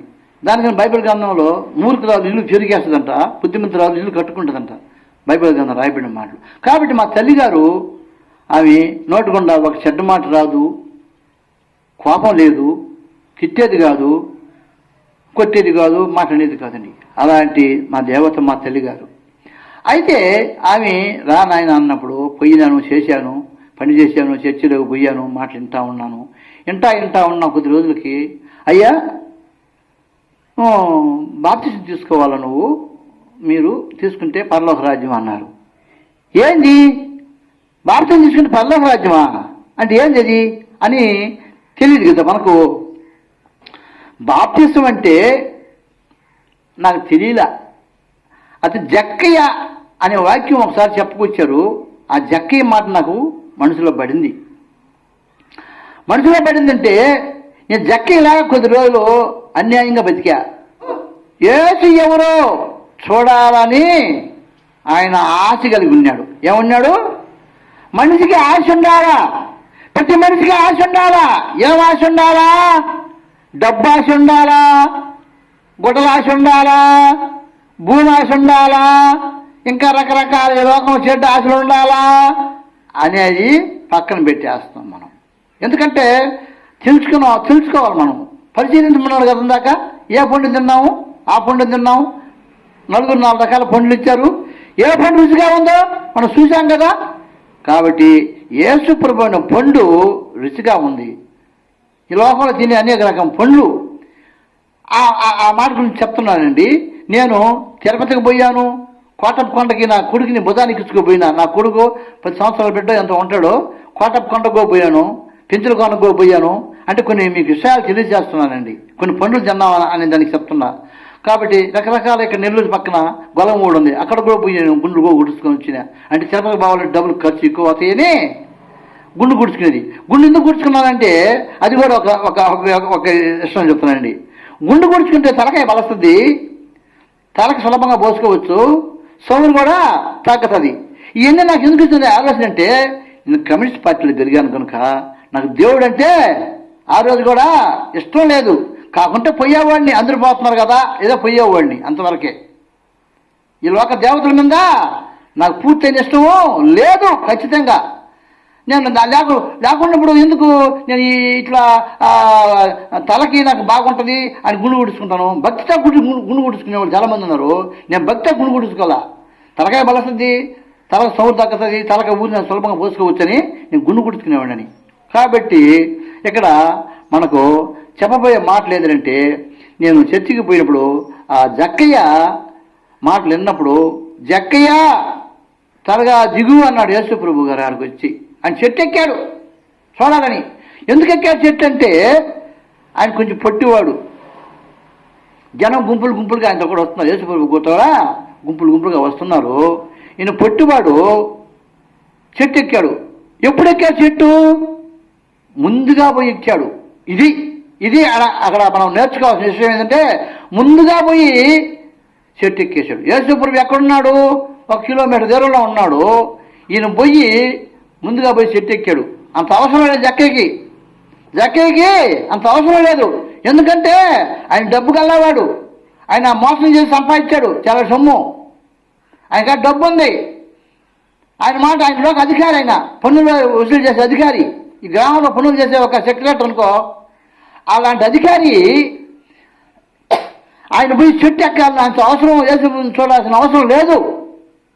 ఎందుకంటే నేను చెప్పాను ఒక మాట, పరిశీలించాలి. 4 పండ్లు తిన్నాము, ఏ పండు రుచిగా ఉందో మనం పరిశీలించాలి. మనం మానవులం కనుక, మనం జంతువులం కాదు, పక్షులం కాదు. దేవుడు పరిశుద్ధాత్మ దేవుడు మనకు ఒక ఇది ఇచ్చాడు మనకు. దాన్ని అర్థం చేసుకోకూడదు. చదువుని అర్థం చేసుకోకూడదు. చదివాము, ఉద్యోగం లేకుంటే ఎంత బాధపడతాం మనిషికి. కాబట్టి దేవుడిచ్చిన ఒక ఆవిషని మనం అర్థం చేసుకోకూడదు. దేవుడిచ్చిన ఒక తెలివిని మనం అర్థం చేసుకోకూడదు అని నాకు చాలా రోజుల నుంచి ఆ తపన. దేవుడు ఈరోజు ఈ యొక్క సమయాన్ని ఇచ్చిన దేవుని స్తోత్రం. హల్లెలూయా. కనుక అప్పుడు ఆ జక్కయ్య, ఆ యేసు ప్రభు త్వరగా దిగు జక్కయ్య అన్నప్పుడు ఆయన చిన్నగా దిగలేదండి, త్వరగా దిగాడు, తొందరగా దిగాడు. ముందుగా పోయి చెట్టు ఎక్కాడు, త్వరగా పోయి చెట్టు ఎక్కాడు. నేను ఎవరిని విమర్శించడం కాదు, ఒకరిని పొగడం కాదు. మనం ప్రభువుని నమ్మిన తర్వాత త్వరగా ఈ మాట మనం జ్ఞాపకం చేసుకోవాలి. త్వరగా దేవుని ఆలయానికి పోవాలి, త్వరగా సువార్త చేయాలి, త్వరగా మంచి మాటలు చెప్పాలి, త్వరగా యేసు ప్రభుని చేర్చుకోవాలి. అప్పుడు ఆయన త్వరగా దిగి, యేసు ప్రభు దిగిన తర్వాత ఏం చెప్పాడంటే, జక్కయ్య నేను మీ ఇంటికి వస్తాను అని అక్కడ ఆ జక్కయ్యతో చెప్పినట్టుగా మనం చూస్తున్నామండి. లేఖనాల భాగాలు ఉన్నాయి. నేను చెప్పాను కదా, నేను 4వ తరగతి చదివినాను, ఎక్కువ చదువుకోలేదు. ఏదైనా కొంచెం మాటలో బరపాటుగా ఉంటే కొంచెం రైతు క్షమించండి, అంటే పూర్తిగా చెప్పలేదని. ఆ జక్కయ్య దిగి ఆయన అన్నాడు, నేను మీ ఇంటికి వస్తాను అన్నప్పుడు, జక్కయ్య అంటే ఎవరు? మోసగాడు. ఎలాంటి మోసగాడు? 10 మందిని మోసం చేసి సంపాదించేవాడు. ఈ జక్కయ్యలాగా 100 రూపాయలు ఇస్తే 10 రూపాయలు వడ్డీ ఒకరోజే తీసుకునేవాడు. నెలకు కాదు, 10 రూపాయలు వడ్డీ ఒకరోజే. 100 ఇస్తే 10 రూపాయలు మనకి ఇచ్చేయాలంతే. వాడు వాచ్ పెట్టాడా, కొద పెట్టాడా వాచ్, మళ్ళీ వాచ్ కొద పెట్టాలా 100కి, వాచ్ పెట్టుకున్నాడా 100 ఇచ్చాడా, 110 ఇచ్చేయాలా, అలాంటి వాచ్ ఇచ్చేదిలే. అలాంటి అలాంటి దుష్టులుగా ఉండే నేను అలాంటి వ్యతిరేకంగా ఉన్న దేవుడిని, అలాంటి జక్కయ్య దేవుడికి లోబడ్డాడు. అప్పుడు నేను నిన్న ఇంటికి వస్తానప్పుడు ఆ ఊర్లో ఉండేవాళ్ళు ఏమంటారండి, ఇప్పుడు నేను చాలామంది మోసం చేసి సంపాదించిన డబ్బులు ఉన్నాయి కదా, మోసం చేసి అందరికీ వస్తుంది, తెలియకుండా బాదు, ఒకరికొకరు అంటుకోకపోద్ది. అది అంటువ్యాధి. మోసం పాపం అనేది అంటువ్యాధి. పాపం అనేది అంటువ్యాధి, మోసం అనేది అంటువ్యాధి. అది ఒకరికి అంటుకోపోతూ ఉంటుంది. అయితే ఆ జక్కయ్య ఇంటికి పోతే యేసుప్రభు అందరూ సనుక్కున్నారు, గునుక్కున్నారు. ఈయనేంది యేసుప్రభు ఏదో దేవుడు అంటారు, ఆయన మహత్ కార్యాలు చేస్తాడు, అద్భుత కార్యాలు చేస్తాడు అంటాడు, ఈయనేంది పారిపోయిన జక్కయ్య ఇంటికి పోయినాడు ఏందినా అనుకుంటున్నారు. అయితే యేసుప్రభు బైబిల్ గ్రంథంలో రాయబడిన మాటలు ఏంటంటే, నేను పాపులను రక్షించుటకు వచ్చాను ఈ లోకంలో అన్నాడు. హల్లెలూయా. ఎవరు రక్షించాలని? పాపులను రక్షించుటకు క్రీస్తు యేసు లోకమునకు వచ్చును. పాపులను రక్షించుటకు క్రీస్తు యేసు లోకమునకు వచ్చును. మనం అందరం పాపులమేనండి. ఈ లోకంలో ఉన్న ఒక్క పాపులే. తల్లి గర్భంలో భిన్నంగా ముందు పాపం చేసింది, మన తల్లిదండ్రులు పాపం చేసి మనం పుట్టామండి. ఎందుకు చెప్తున్నానంటే, ఆనాడు దేవుడు మనం సృష్టించినప్పుడు దేవుడు మాట మనం వెనక ఆయన చెప్పిన ఆజ్ఞ అతిక్రమ పాపం అన్నాడు. ఈ దాన్ని బాబా ఆయన ఆడ కుక్కలు ఉన్నాయని ఆయన అంటే ఆయన ఏం చేస్తాయి చూద్దాం ఆ కుక్కలు కలుస్తాయి లేదా అని పోయేవాళ్ళు చాలా మంది ఉన్నారండి. ఈ దాన్ని బాబా అక్కడ ఒక ఏసీ ఉంది, ఆమె నిన్ను ఆకర్షిస్తుంది అంటే ఆమె నన్నేం చేస్తుంది, నన్ను శక్తుంది అని అట్లా పోయేవాళ్ళు చాలా మంది ఉన్నారండి. అది పురుషులు కావచ్చు, స్త్రీలు కావచ్చు అండి. కాబట్టి మనం ఆజ్ఞ అతిక్రమించే పాపం. ఆనాడు యేసుప్రభు గారు ఆయన స్వరూపంలో ఆయన పోలిక చొప్పున మనల్ని చేసుకున్నాడు కనుక ఆనాడు ఆదాం అని ఒక ఆయన చేసి ఆయన పేరు పెట్టాడు. ఆయనకి సాటి సహాయంగా ఒక స్త్రీని అవ్వ అని పేరు పెట్టి ఆయన తోడుగా మించినప్పుడు ఇక్కడ జరిగిన కార్యక్రమం ఏంటంటే, ఈ అవ్వ అని ఆమె అపవాదికి లోబడింది. ఎందుకు లోబడింది అంటే, ఈ సృష్టిలో అంతా నువ్వు తినచ్చు, అన్నీ తినండి. ఇప్పుడు నేను చెప్పాను కదా, దాన్ని పోబాకండి, ఇదంతా ఏ దాన్ని పో, ఈ దాన్ని ఏ దాన్ని పో, నువ్వు ఈ దాన్ని మాత్రం పోబాక ఆయన అని అన్నప్పుడు తండ్రి మాట తినాలా పడలేదా? ఖచ్చితంగా వినాలండి. పోకపోతే నీ జన్మము ఆడగాడికి చెడిపోతుందండి. ఆడ కళ్ళు అమ్ముతున్నారు, ఆడ మందు అమ్ముతున్నారు, ఆ దాన్ని బాబాకరా అక్కడ ఆడికి ఇంకే చడిగా ఉన్నాయి అని అన్నప్పుడు అవి చెప్పకుండా ఆ దాన్ని బాగుద్ది అన్నాడు. బాగుద్దంటే పోతారన్నమాట. కాబట్టి ఆ రోజు పండు తినొద్దన్నప్పుడు ఆ పండు తిని అవ్వ ఆదాములు అంటే మన పితరులు, మా తాతలు ముత్తాతలు దేవుడు సృష్టికర్త ఒకే మనిషిని చేసే ఫస్ట్. దేవుడు ఒకడే, మానవుడు ఒకడే. దేవుడికి మానవుడికి మధ్య ఒకడే. ఆయన యేసుక్రీస్తు నరుడు. ఆ ఆదాము అనే నరుని చేస్తే ఆయన సాటైన సహాయంగా ఒక స్త్రీని చేశాడు, ఆమెకు తోడుగా పెట్టాడు. ఆడేం రాయబడి ఉందంటే సాటైన సహాయం అని రాయబడి ఉంది. దీన్ని మనం గమనించుకోవాలా.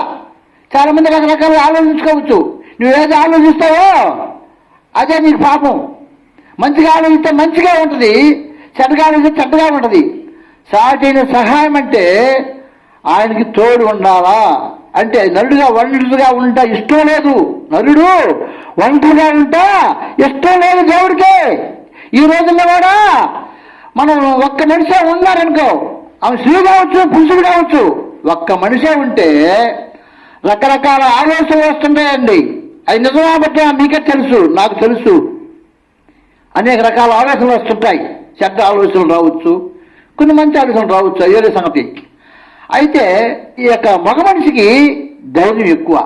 దీని గురించి కొన్ని మాటలు నీకు చెప్పాలని ఆలోచిస్తున్నా. దెయ్యం పెట్టేది ఎక్కువగా ఆడవాళ్ళకేనండి. హల్లెలూయా. ఎందుకంటే స్త్రీ బలహీన ఘట్టం అని బైబిల్లో రాయబడిన మాట. దెయ్యం ఆడవాళ్ళకి 99% పడుతుంది. ఒకడో బలహీనంగా ఉంటే వాడికి ఏమన్నా మగవాడికి పడుతుందేమో కానీ దెయ్యం. కాబట్టి ఈ ఆడ మనిషి బలహీన ఘటన కనుక సైతాను అనే పేర్లు పెట్టుబడి ఉన్నాయి, విరోధి. కాబట్టి ఆడికొచ్చి ఆ పాము మాట్లాడుతుంది. ఈయన లేడు, ఈ మగ మనిషి లేడు. ఆ పాముని ఎవరు కూడా సహించరు. కొంతమంది ఎవరో ఒకరు ఉంటారు మూర్ఖుల్లాగా, పాముని ఏదో పాపం పాపం అనుకుంటారు. కానీ ఆ పాము ఏం చేసిందంటే ఈమెను మోసం చేసిందంట. ఏం చేసిందంట? మోసం చేసిందంట. చూడు అది ఏం చెప్తుందో దేవుడికి, నన్ను పాము మోసం చేసింది. ఆ పాము ఏం చెప్పింది? ఈ పండు తింటే నువ్వు బాగుంటావు. ఇని ప్రభు నమ్మనోడు తెలుసండి, కానీ నమ్మనోడు ఉన్నారు కాబట్టి ఉంటారని నేను ఆలోచించి చెప్తున్నా. కాబట్టి అక్కడ పాపం చేసింది. దేవుడికి వ్యతిరేకంగా దేవుడు మా జనక ఆజ్ఞ అతిక్రమించింది. దేవుడి చెప్పిన మాటలు అతిక్రమించింది. ఇందాక నేను చెప్పినట్లుగా తండ్రి ఈ దారిని బాబాకరా నాయన చెడిపోయేందుకు అవకాశం ఉన్నాయని తండ్రి చెప్తే ఆ దారిని పోతాడు అన్నమాట. బిడ్డ చెడిపోతాడు. అందుకు సాదృశ్యంగా చెప్పాను. కాబట్టి ఇప్పుడు అక్కడ ఏం జరిగిందంటే పాపం వచ్చేసింది మనిషికి. ఇప్పుడు ఏం చేస్తాము? ఇప్పుడు తండ్రి బాధపడతాడు లేదా? ఇప్పుడు నా కొడుకు చెప్పిన దాన్ని పోకుండా ఈ దారిని పోయి ఒక ఎయిడ్స్ తెచ్చుకున్నాడు, ఒక జబ్బు తెచ్చుకున్నాడు, లేకుంటే ఇంకొక జబ్బు తెచ్చుకున్నాడు, లేకుంటే ఏదో కాలు కొట్టుకున్నాడు, ఇంకా ఏదో ఒకటి తెచ్చుకున్నాడు. ఏం తెచ్చుకున్నా తండ్రి పారా బయటికి అని అంటాడా? అనండి, అనడు. ఏ తండ్రి కూడా అనడు. వాడు జబ్బు తెచ్చుకొని కాళ్ళు కొట్టుకొని రక్తం కాని బిడ్డను తీసుకొచ్చుకొని, రక్తం కార్చిని ఆ పైన వేసుకొని తీసుకొచ్చుకొని ఆ బిడ్డను కాపాడుకోవాలని తండ్రి ప్రేమ. అందుకనే మన సృష్టికర్త, మన యేసయ్య, మన రక్షకుడు మనం నరకానికి పోకుండా ఉండాలని. ఎందుకంటే ఈ అపవాది మనకు ఎన్నో ఆశలు చూపించి నరకానికి పోయేదానికి ప్రయత్నిస్తూ ఉంటుంది అన్నమాట. కాబట్టి ఆ సృష్టికర్తన యేసయ్య దేవుడు, యెహోవా దేవుడు ఉందా చెప్పాను కదా, బైబిల్ వాక్యం రాబడిందా? ప్రభువుని యెహోవా సెలవిచ్చిన ఏమనగా, ఇదిగో నేనే అంటే ఇంకేరేవాడు కాదన్నమాట. నేనే అంటే ఇంకేరేవాడు కాదు, నేనే నా గొర్రెలను గూర్చి విచారించి వాటిని కనిపెట్టుదును. ఏరేవాళ్ళు కనిపెట్టరండి.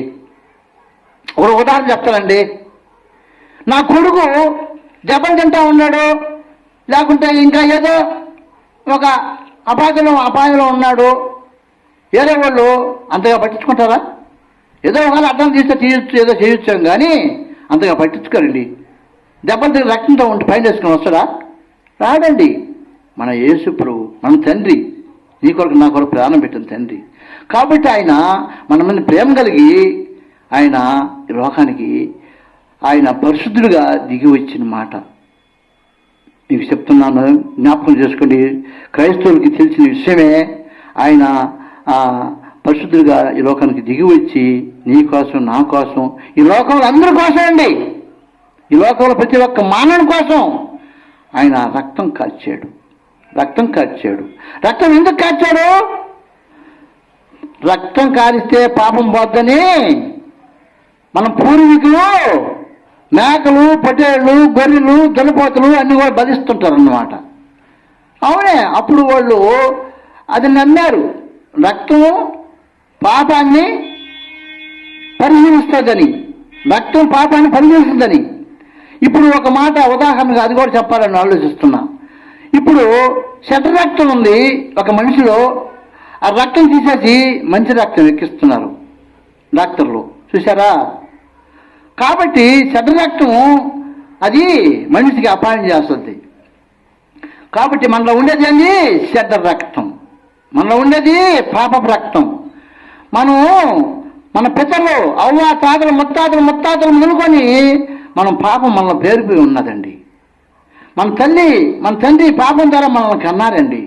ఈ పాపం ఎలా పోవాలా అని గమనించినట్లయితే ఇక్కడ ఆ పాపం కాచి పోయేదానికి యేసు రక్తం మనం కాచాడు మన కోసం. హల్లెలూయా. ఆయన శరీరంలో ఒక్క బొట్టు కూడా ఉంచుకొనకూడదు, పాపం రక్తం కదా, ఒక బొట్టు కూడా ఉంచుకొనకూడదు అని రక్తం అంతా కాచి నీరు కారే వరకు ఆయన కాచాడు. నీ కోసం, మా కోసం, మనందరి కోసం. దెబ్బలు తిని కొడాలతో కొట్టబడి, నాగేరు చేలడు దున్నబడి, ముళ్ళ కిరటం గుచ్చబడి, చీరలకి, చేతులకి, కాళ్ళకి, మాకులు, మేతులు తెచ్చబడి ఆయన నీ కోసం, మన కోసం, మనందరి కోసం రక్తం కాచితే ఈ లోకంలో ఏం చెప్తున్నారంటే ఆ శిలువలో ఉన్నాడు ఇద్దరు దొంగలు. ఇది చెప్తానండి, అది గమనించుకోండి. ఈ లోకంలో శిలువలో ఇద్దరు దొంగలుంటే ఆ ఇద్దరు దొంగలాగా ఉన్నారన్నమాట. కొంతమంది ఉన్నారు, మంచివారు ఉన్నారు, ఈ లోకంలో చెడ్డవారు ఉన్నారండి. అపవాదికి లోపలికి ఉన్నవారు ఉన్నారు. భక్తిపరులు అని చెప్పాను కదా, వాళ్ళు కూడా కొంచెం మంచివారుగా ఉంటారు కాబట్టి భక్తిపరులుగా ఉంటారు. ఇక్కడ శిలువను వేసినప్పుడు యేసు ప్రభువుని ఇద్దరు దొంగలు కూడా వేశాడు. ఒక దొంగ ఏం చెప్తున్నాడా, నువ్వు కాపాడుకోవయ్యా, నువ్వు దేవుడు అని చెప్తున్నారు, నువ్వు అనేకలు రక్షించావు, కళ్ళు లేనివాడు కళ్ళు ఇచ్చావు, నర లేకుండా నడిపించినావు, కృష్ణులను బాగు చేశావు, చనిపోయిన రాతల్ని 3 దినాలు సముద్రం ఉన్న కూడా నువ్వు లేపియావు అంటే వాళ్ళకి తెలుసు. ఇవన్నీ ఈ లోకంలో చాలా మంది తెలుసండి. యేసు ప్రభు దేవుడు, ఆయన మంచి గొప్ప కార్యాలు చేయగలడని చెప్పి తెలుసు. అయితే ఈ దొంగ తెలుసుకున్నాడు. తెలుసుకుంటే ఆ ఒక మాట అంటున్నాడు, నువ్వు దేవుడు, నువ్వు రక్షించుకొని మమ్మల్ని కూడా రక్షించయ్యా అంటున్నాడు ఆయన. ఇంకొక దొంగ ఏం చెప్తున్నాడు, ఏయ్ మనం దొంగలవరా, మనం అనేక పాపాలు చేసావురా, మనకు ఈ శిక్ష రావాల్సిందే, ఈ శిక్ష మనకు రావాల్సిందే. ఆయన పరిశుద్ధుడు, ఈ లోకంలో తీర్పు తీసినప్పుడు ఆయన గురించి చెప్పారు, ఆయన పరిశుద్ధుడని చెప్పారు. అవి చెప్పాలని చాలా ఉంటాయి కనుక కొంచెం షార్ట్ కట్లో చెప్తున్నానండి. ఆయన పరిశుద్ధుడని చెప్పి ఈ లోకంలో మనకు న్యాయాధిపతి ఉన్నాడు కదా, ఒక జడ్జి ఉన్నాడు కదా, అలా జడ్జియే ఆయన పరిశుద్ధుడు. ఆయన భార్య కూడా చెప్పింది, ఆయన జోలికి బాబాకయ్యా ఆయన పరిశుద్ధుడని. అర్థమైందా? కాబట్టి ఆయన పరిశుద్ధుడు, ఆయన్ని మనం అనకూడదు అని ఆయన అక్కడ పశ్చాత్తాపడ్డాడండి. రెండో దొంగ పశ్చాత్తాపడ్డాడు.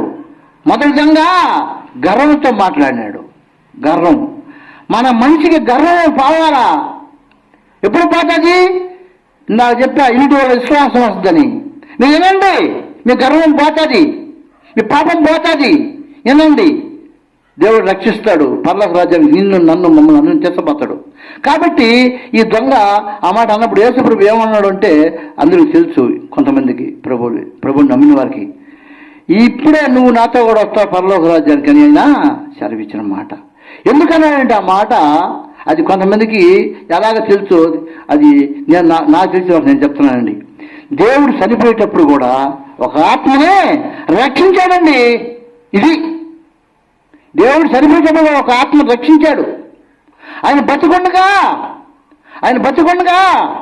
12 సంవత్సరాలు ఎవరో అబ్బాయి ఉన్నప్పుడు, ఆయన ఊరిలో తిరుగుతున్నప్పుడు, వాళ్ళ తల్లిదండ్రులు పోయి అడిగినప్పుడు, ఆయన తప్పినప్పుడు అడిగినప్పుడు ఏం చెప్పాడు? ఒక సమాధానం మాట తెలుసు. క్రైస్తవులు బైబిల్ చదివిన బిడ్డకు తెలుసు, నేను తండ్రి పని మీద ఉన్నాను, మీరు ఎరుగురా. చూసారా? తండ్రి మాట వింటున్నాడు అన్నమాట. అది అసలైన సత్యం.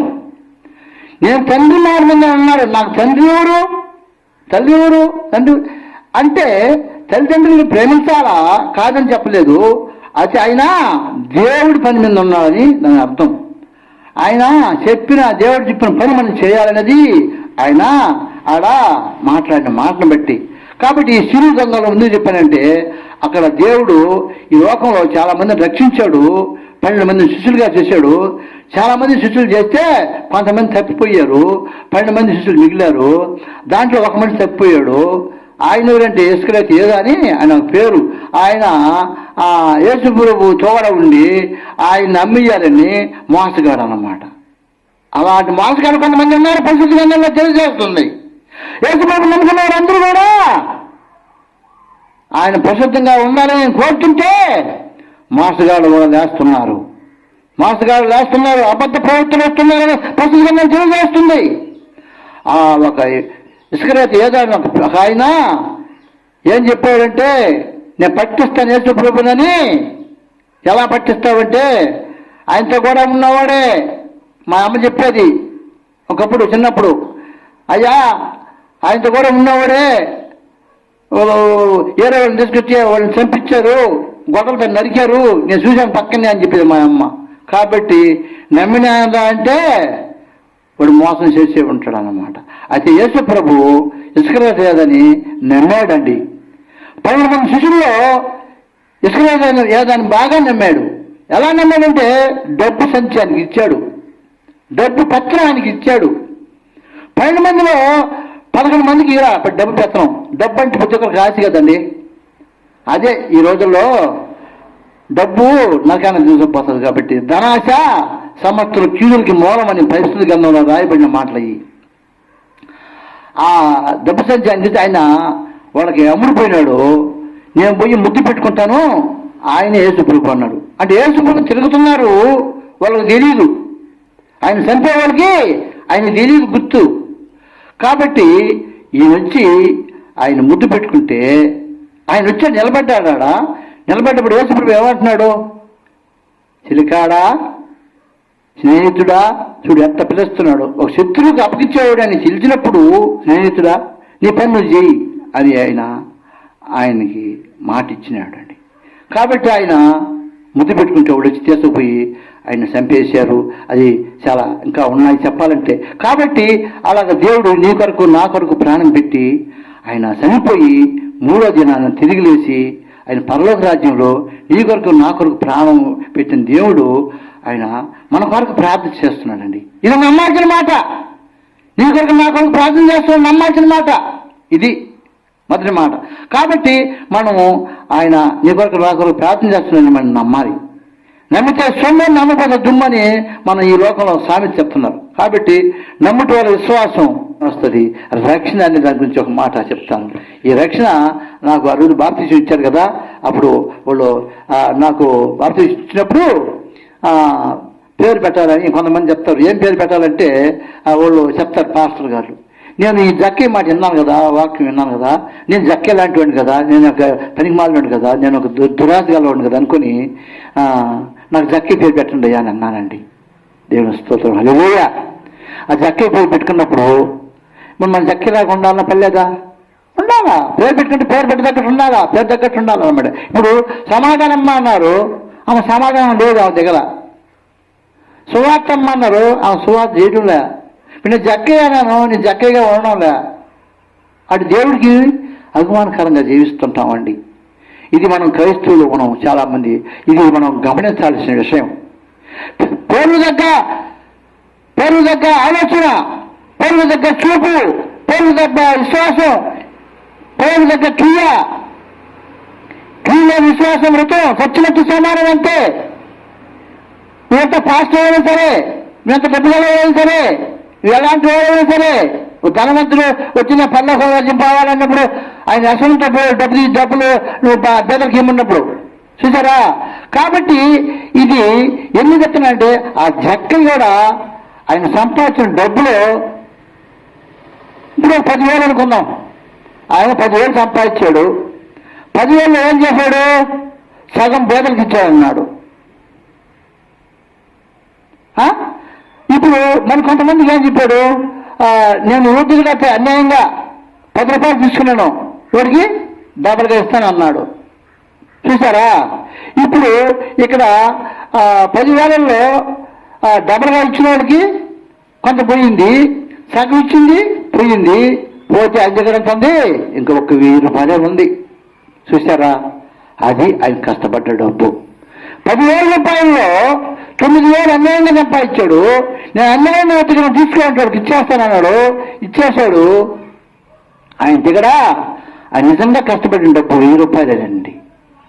కాబట్టి అలాంటి ఇదిగా ఉండాలని నా ఉద్దేశం దేవుడు నాకు ఇచ్చాడు తలంపు. కాబట్టి ఆ పేరు నేను దేవుడు కావాలని కోరుకొని నేను ఆ జక్కే పేరు పెట్టించుకున్నానండి. కాబట్టి ఎందుకు చెప్తున్నానంటే చెప్తామంటే చాలా టైం అవుతుందిగా కొద్దిగా తారుగా ముగించమని చెప్పుకోవాలి. మేడు పండు అంటే కొంతమందికి తెలియదండి. అట్టి చెట్టు అంటే కొంతమందికి తెలుసు, కొంతమందికి తెలియదు. అట్టి చెట్టు ఎలాగుంటుందంటే పెద్ద చెట్టు, పండు బాగా కాస్తుంది. మేడు చెట్టు అంటుందండి. బైబిల్ రాయబడిన మాట మేడు చెట్టు, అంతగా నాకు తెలియదండి.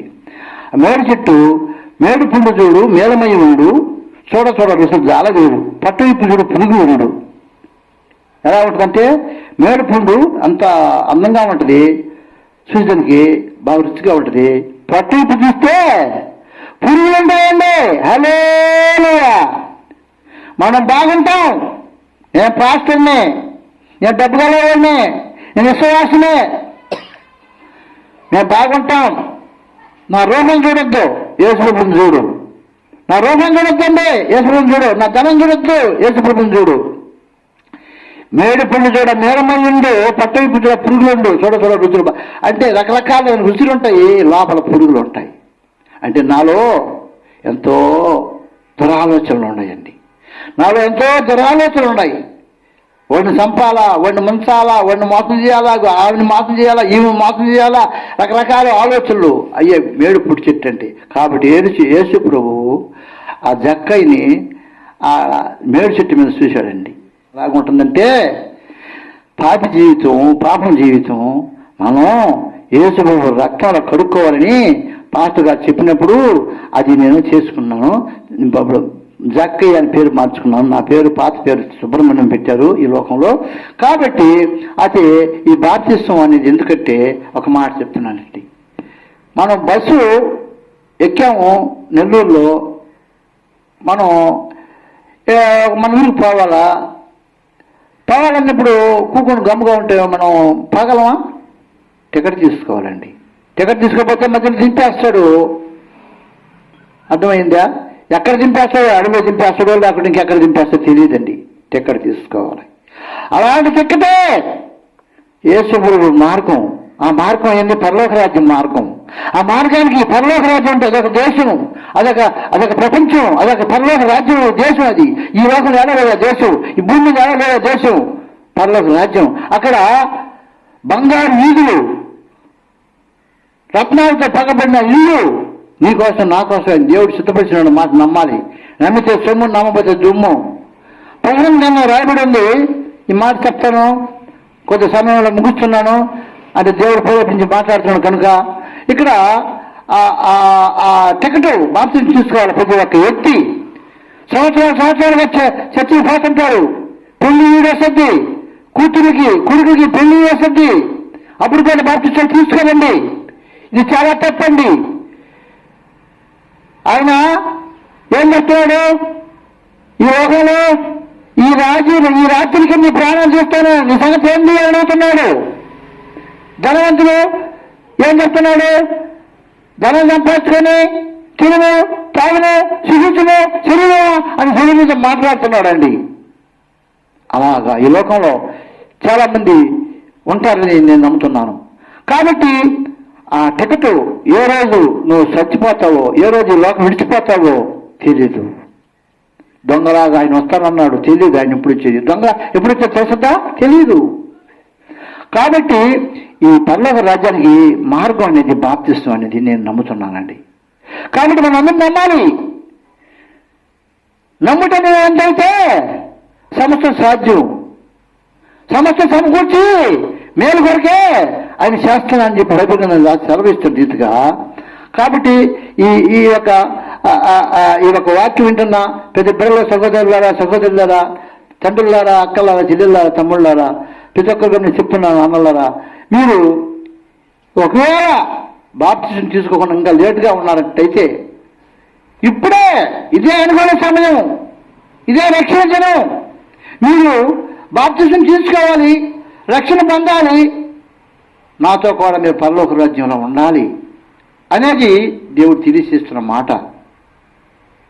ఒకవేళ బాప్తిజం తీసుకోకుండా మన తల్లిదండ్రులను చనిపోతే కూడా దేవుడు నీ ప్రార్థన, నా ప్రార్థన ఆలకించి దేవుడు వాళ్ళని కూడా తీసుకొస్తాడని కొంతమంది దైవదాసులు చెప్తే నేను విన్నానండి.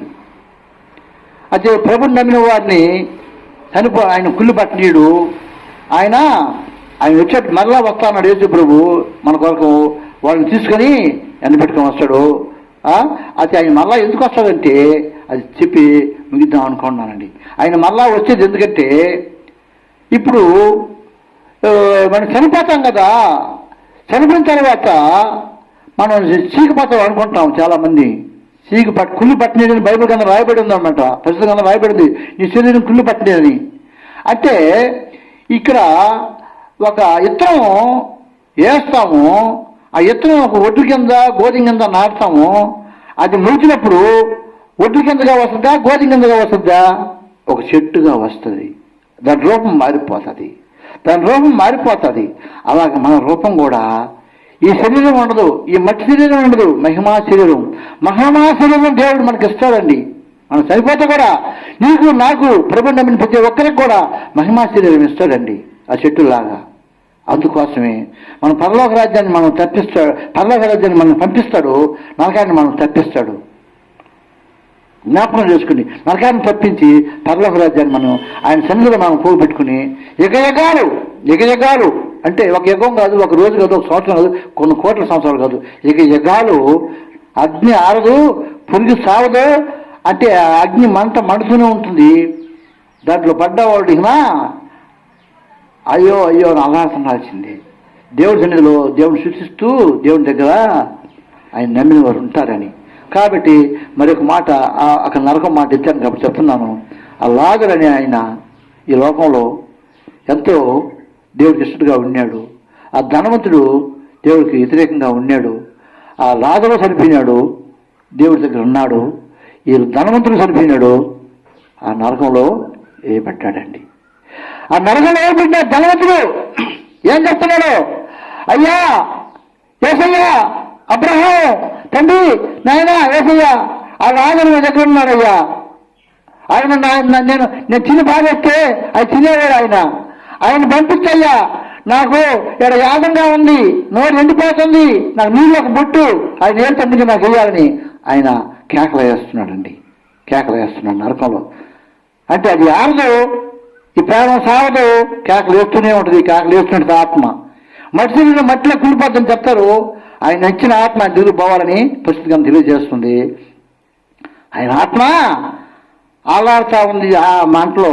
అప్పుడు ఆయన చెప్పాడు, యేసు ప్రభు గారు, తండ్రి గారు చెప్పారు, అయ్యా ఈయన నీ దగ్గరికి ఇద్దరికి లేదు, మధ్యలో అగాధం ఒకటి ఉంది, నువ్వు నా దగ్గరికి ఇద్దరికి లేదు, నువ్వు నా దగ్గర రాలేవు, ఈయన నీ దగ్గరికి రాలేడు. ఈ యొక్క మాటలో నీకు చెప్తున్నాను. అయితే ఆయన అన్నాడు ఒక మాట, అయ్యా నాకు అన్నదమ్ములు ఉన్నారు, ఈ అన్నదమ్ములు ఎంతమంది ఉన్నారు, వాళ్ళకి ఈ మాటలు చెప్పయ్యా, చెప్పాలి కదయ్యా, వాళ్ళు కూడా అగ్ని మంటల్లో కాలిపోయి చెప్తా అని ఆయన అక్కడ పాపం గమనం చేసుకుంటున్నాడు.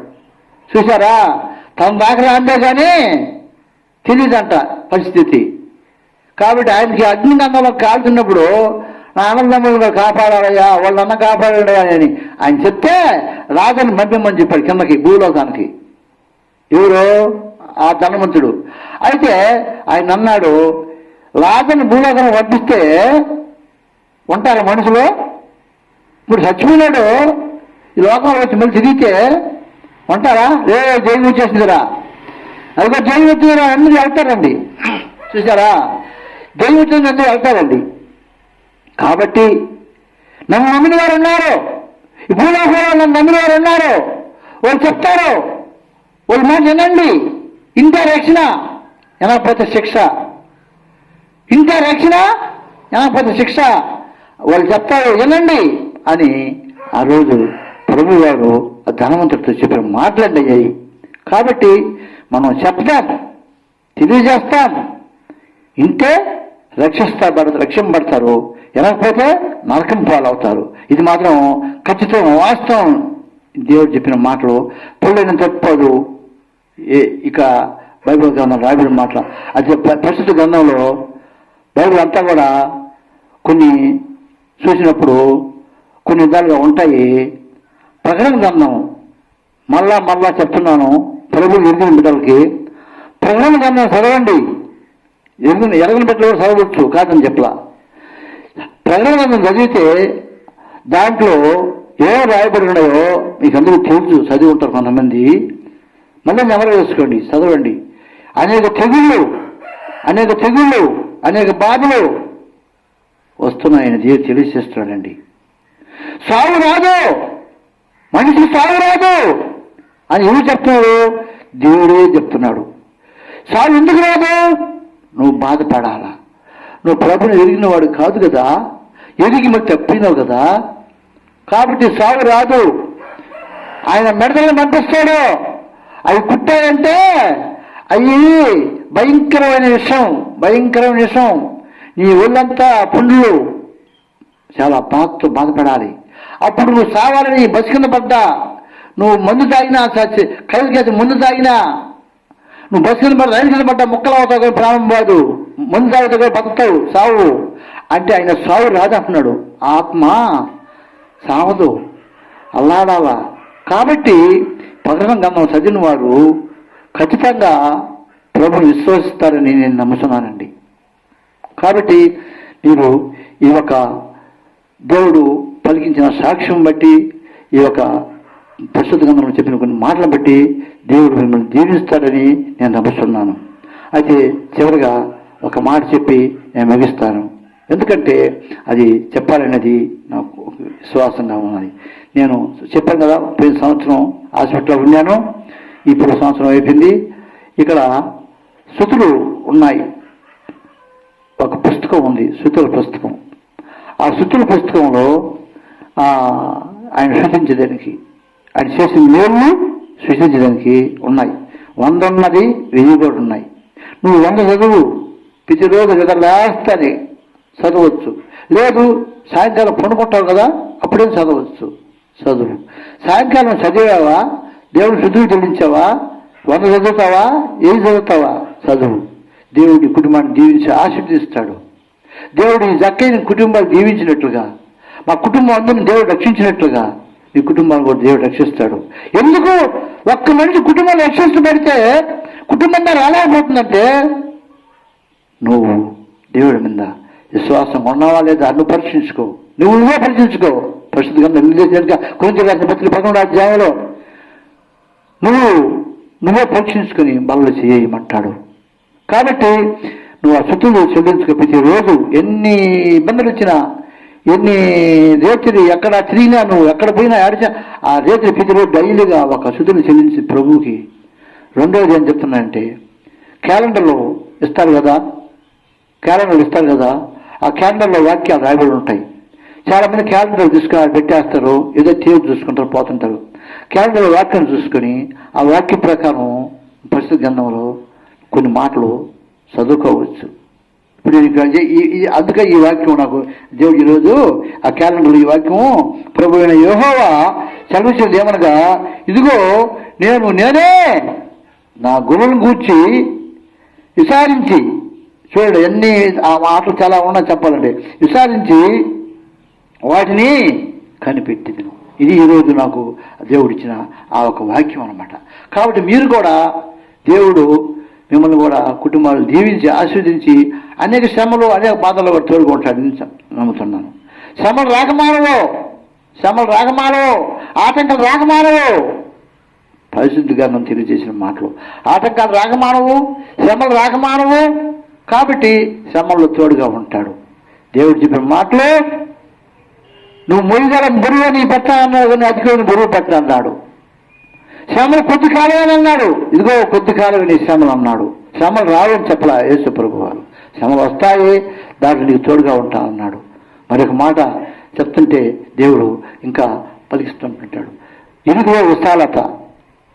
ప్రభు చెప్పిన మాటలు మనందరికీ తెలుసండి. ఇరుకులో విశాలత, ఇరుకులో విశాలత. ఈ మాటలు విన్నప్పుడు నాకు అర్థం కాలేదండి. ఇరుకులో నీ విశాలత ఏంది, ఇరుకే నీ విశాలత ఏంది అని ఒకసారి నేను పెళ్ళైన కొత్తల్లో నెల్లూరుకి పోయినానండి. నెల్లూరుకి పోతే నెల్లూరులో రాధామాధవి ఎదురుగా నత్తక థియేటర్ ఉంది. నత్తక థియేటర్ పక్కన ఒక హోటల్ ఉందండి. ఆ హోటల్ ఎట్లుందంటే చిన్న బొంకు లాగా ఉందండి. ఎలాగుంది? చిన్న బొంకు లాగా ఉంది ఫ్యూజన్కి. నేను కొత్తగా పెళ్లి చేసుకున్నాను. అప్పుడు ఇది మన సరిపోద్దులే, చిన్న హోటలే కదా అనుకుని పోయానండి లోపలికి. అది చూసండి లోపల అవతల పక్క విశాలత ఉంది. ఆ విశాలతకి డోర్ వేసేస్తున్నారు. ఇక్కడ బొంకు లాగా ఉంది. ఆ బొంకులో ఒక 10 మంది 15 మంది పడతారు, 20 మంది పడతారు బొంకులో. లోపల విశాలత ఎంత ఉందంటే ఒక 1000 మంది పెట్టేంత విశాలత కూడా ఉంది లోపల. శ్రీరా దేవుని స్తోత్రం, హల్లెలూయా. చూసాక చిన్నదేను, లోపల పోతే విశాలత ఉంది. అది ఆడ పోయినాను. మేము ఆ రోజుల్లో దాదాపు 30 సంవత్సరాల సంగతంగా తింటే అన్నం నాకు డబ్బులు ఉన్నాయి, మరిగినే ఉన్నాయి, కానీ కొద్దిగా వద్దుగా అనుకున్నాను నేను. కొద్దిగా కాల అప్పుడు 50 రూపాయలు 30 సంవత్సరాలు నాడు భోజనం నా భార్యకి నేను తింటే బిల్లు వేసేదండి. నేను తినే కాడికి వేడి నీళ్ళు ఇచ్చారు, చేతికి గుట్ట ఒకటి ఇచ్చారు చూసుకుని దానికి చూడు. అంటే ఇంకా వాపల పిల్లలకి ఇంకెంత ఉంటుందో, ఇక్కడ ఉండేవాళ్ళకే అంత రేటు ఉంటే అక్కడ ఉన్న వాళ్ళకి ఇంకా ఎక్కువ ఉంటుంది అన్నమాట. కాబట్టి అక్కడ నాకు అనిపించింది, ఓహో ఇరుకులో విశాలత అంటే ఇదే. చూసారా, బయట చూడడానికేమో ఇరుగ్గా ఉంది, లోపల పోతే ఎంతో విశాలత ఉంది. కాబట్టి మనము ఈ లోకంలో ఇరుకులో బతకచ్చు, కష్టాల్లో బతకచ్చు, ఎన్నో శ్రమల్లో బతకచ్చు. కానీ మనకు విశాలత అయిన రోజు పరలోక రాజ్యంలో ఉంది. ఆ విశాలతలో నువ్వు నేను ఉండాలని ప్రభు అయిన రక్షకుడు సృష్టికర్త నేను నన్ను ప్రేమించి నీ కొరకు నా కొరకు ప్రాణం పెట్టి తిరిగి లేచి మన కొరకు విజ్ఞాపన చేస్తుంది దేవుడు. త్వరలో రానున్న దేవుడు. ఆయన కొరకు మనము ఎన్ని శ్రమలు పడ్డా కూడా సంతోషంతో గంతులు ఇమ్మన్నాడు. పరిశుద్ధ గ్రంథం చదివిన వాళ్ళు ఉన్నారు చాలామంది, మీకు చెప్పాల్సిన అవసరం కాదు. కానీ ఆయన వాక్యానుసారంగా మనం నడుచుకుందాం, పరలోక రాజ్యానికి మనం వారసులం అవుదాం. కాబట్టి ప్రభు దేవుడు మాటలు దీవించి ఆశీర్వదించను కాకని మీకు తెలియజేస్తూ ముగిస్తున్నాను.